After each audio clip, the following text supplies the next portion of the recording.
Me parece que seria importante tomar atenção, ter atenção para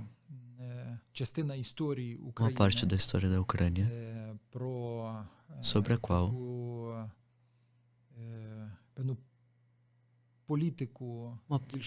podemos dizer uma parte política que custou a vida de muitos milhões de ucranianos. Começando do início, podemos dizer que é importante dizer que os bolcheviques tomaram o poder. Eles decidiam de uma forma que a nação, governo nacional, teria que construir a pessoa soviética nova. E como isso se passou? Como aconteceu isso? Eles tinham o objetivo de levar a política de qualquer forma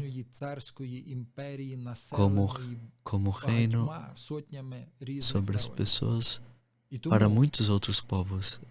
Não existe outra possibilidade senão de basear-se sempre na ideologia marxista, sobretudo baseado na figura de Lenin.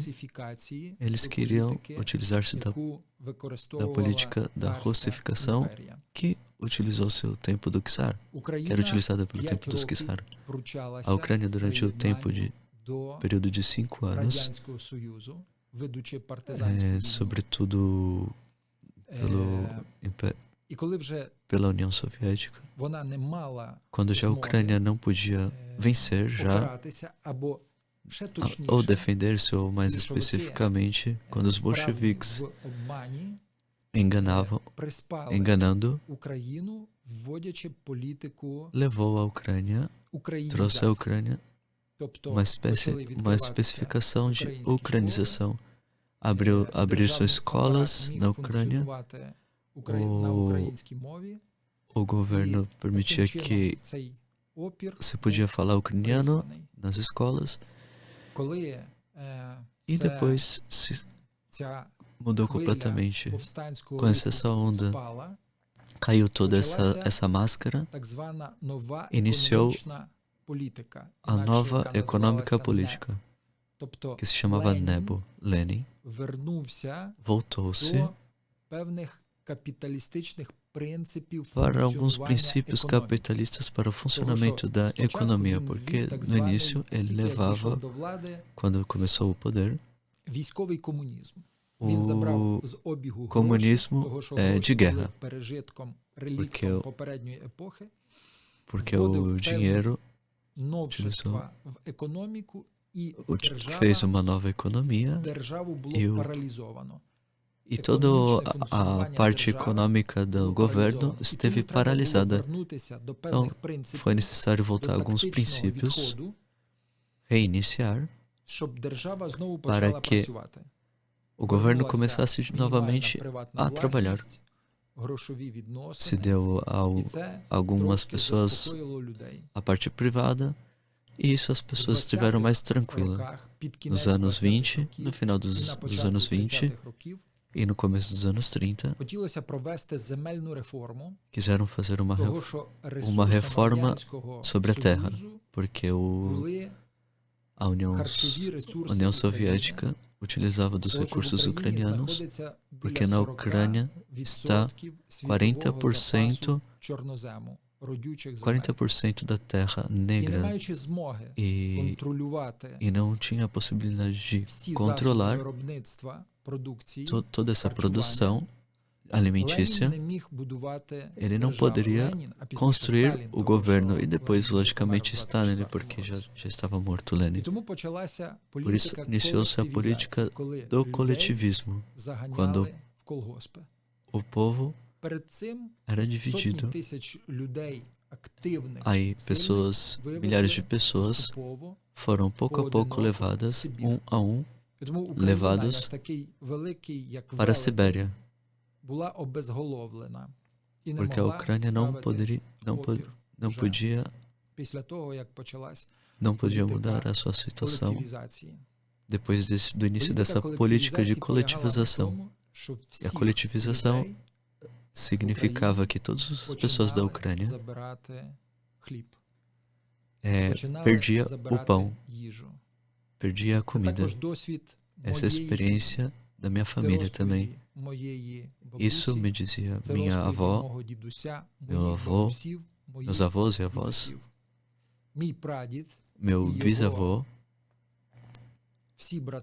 e todos os seus irmãos morreram da fome, de fome, baixo os olhos dos seus filhos, que não podiam fazer absolutamente nada por ajudar. A Ucrânia morreu de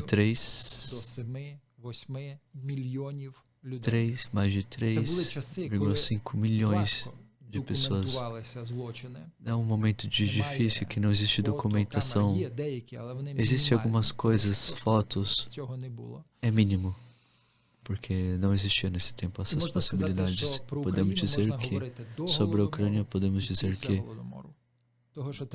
essa história que está dividida desse período do Holodomor e depois do Holodomor.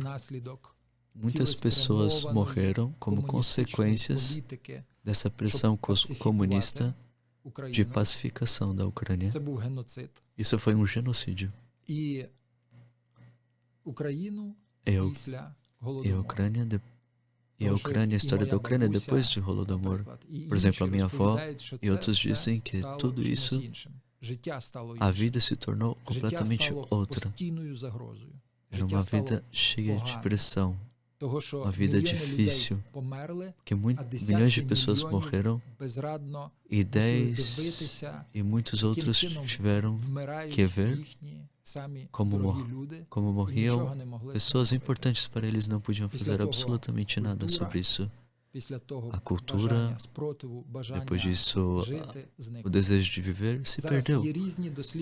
Agora existem distintas consequências.